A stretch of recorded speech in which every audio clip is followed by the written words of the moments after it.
Okay, we've got Rob here. Rob, welcome here. Thank you. It's nice to have you.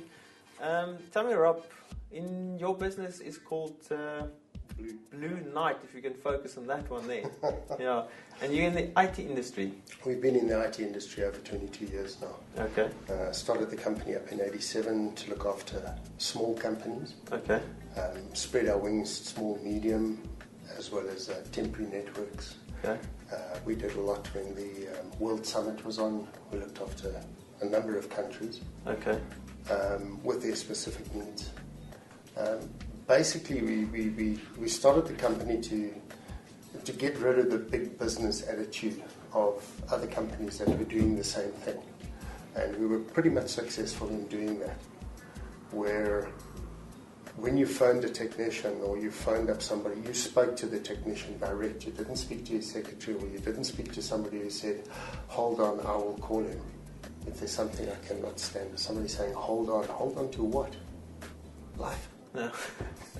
You know, when a client phones in and says, I've got a problem, he's got a problem now, Yes. not tomorrow. Yes. And our SLAs and that run on a 4-hour turnaround. Okay. So we look after small to large.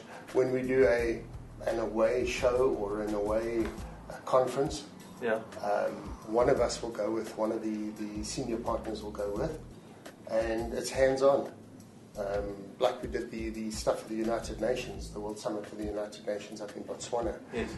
the World Summit here in South Africa, commandeering here at Wanderers. But we looked after places in Sandton, in Hyde Park, and all over the place. And the finals, as I say, was at the Wanderers Stadium area. And it was interesting. It was hard work, but interesting work. So, Rob, tell me, would you say a business owner should have a measure of accountability towards anyone? Is there any value in doing that? I would say there is. If you're not accountable to anybody, if you are working on somebody's system and you make a mistake, Yes. you're accountable for that mistake. End of stories. Yeah. Why must the business owner that you're working for, that's put his trust into you, Yes. end up having to pay for your mistakes? So basically, what you're saying is a business owner is accountable to every client. Yes. All of our clients that we deal with, past and in future, they understand that if something goes wrong in their system, we will actually drop what we're doing and apologize to the people, because if that job we're on at that moment can wait, then we'll move on to that other job, then sort him out and then come back to that job. Okay. So a lot of our clients are more than understanding that they are getting the best service there is. We're also not, we don't work on you phone us first and then we'll come out and sort out your machine. We work on same thing as while you maintain your car, while you send it for a service. It's just in case it's going to break down. We're every week at our clients, because we know that if we look after them now, Yes. we stop the viruses, we stop the spam, we stop everything in advance. Our office is actually very small.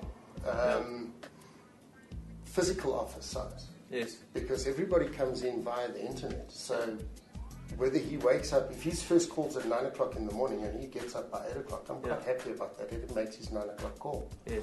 But if he's not at work by 9 o'clock and the client phones me and says, listen, where is your guy? Then I'm going to get upset. So you give them a flexibility. There's flexibility in it. Some days the guy will work 5 hours. Yeah. And he knows that his kid has got a rugby match on this afternoon, for argument's sake. So he'll arrange his day around the rugby match. I don't mind. That we pay relatively well, Yes. I would say, in the industry. But we have loyal staff as well, where often overtime sheets just aren't handed in. Okay. Although they've booked the overtime, they've booked it to the client, Yeah. they just don't hand in for themselves. Because they know that if they've worked 5 hours today extra, Yes.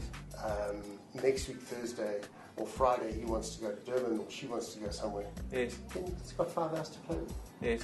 Yes. And we're flexible in that way. We would rather turn around to some of our clients, even though they have asked us to leave because they can't afford us anymore, as to continue to support them in every way we can, even on an hourly basis. And a lot of our clients, through this particular bad period that we've had now, have moved from contract to hourly rates. And we've kept our hourly rates basically at what the contract rate would have been. Yes. And a couple of the clients that we had on hourly rates have now turned around and said, right, we'll take up the contracts again now. Okay. So we've moved back onto contract with quite a number of clients that we're doing on hourly rate. Rob, thank you for coming, taking the time. That's an absolute pleasure. Hope to meet soon. Yes, most definitely. Okay.